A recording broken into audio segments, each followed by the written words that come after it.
Okay, now देखिएगा, आज आपका जो नेक्स्ट टॉपिक है अकॉर्डिंग टू द एनसीईआरटी, ये जूल्स लॉ ऑफ हीटिंग।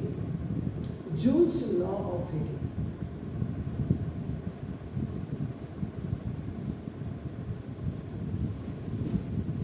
तो now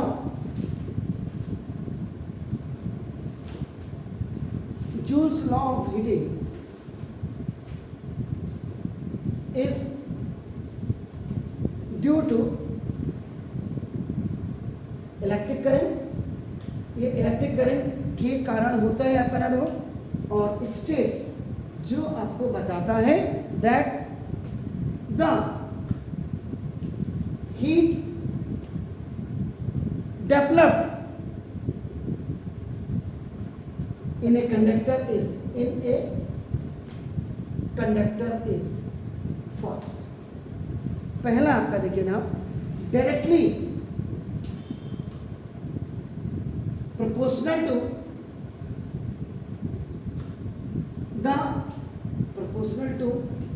the square of current for a given resistance and time constant।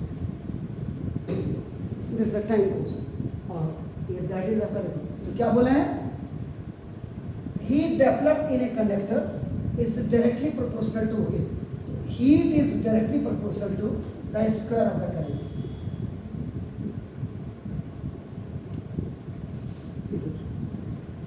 Heat is directly proportional to the square of electric current। आपका ये हो गया। उसके second, फिर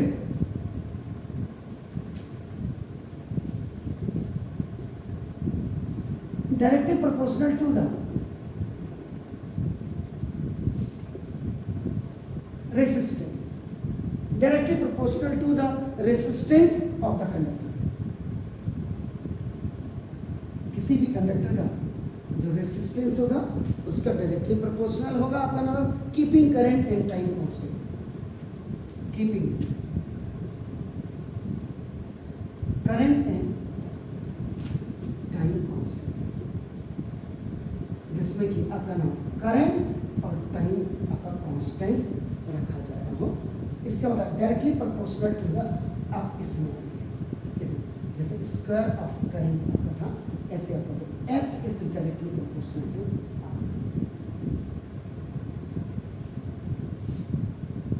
And the third one is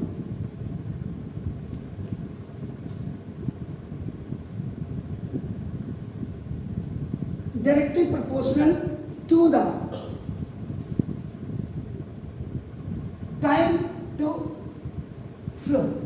जैसे या time of flow भी आप लिख सकते हैं इसको, time of flow, this is of current to the time. देख लीजिए आपका नाम देखो, keeping current and resistance constant. H is directly proportional to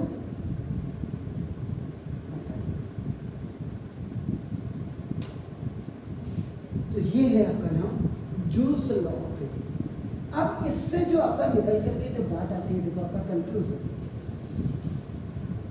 अब अगर आप फर्स्ट को लेते हैं, H is directly proportional to the electric current. Directly है, याद रखिएगा डायरेक्टली है।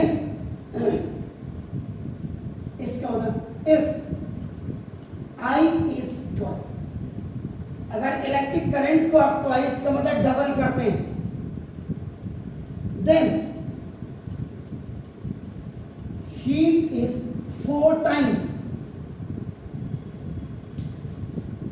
अगर I को आप 3 टाइम्स बढ़ा देते हैं तो हीट आपका 9 टाइम्स बढ़ जाएगा।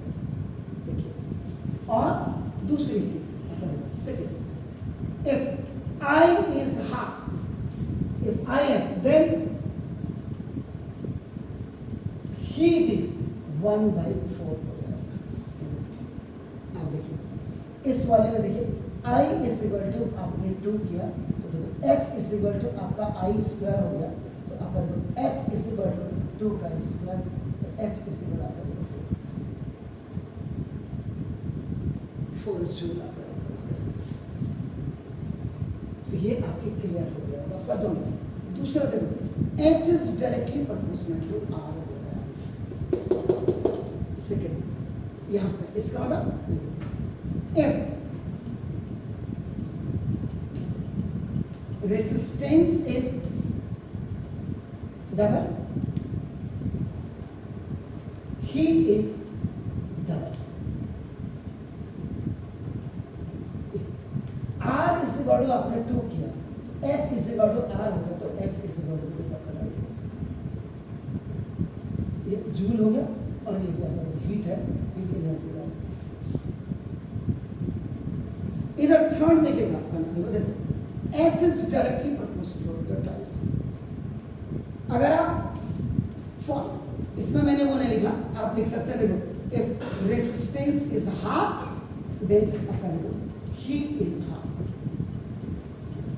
ऐसे टाइम में देखो if time is double तो आपका नाम जैसे heat is double।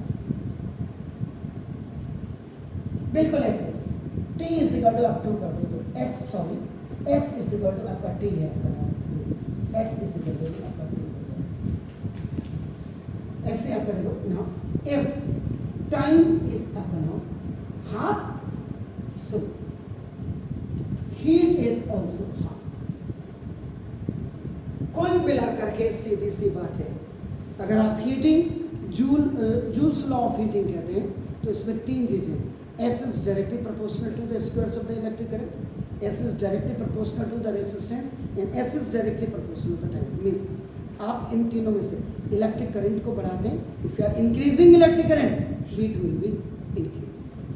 If electric current is decreased, heat is decreased. If resistance is increased, heat will increase.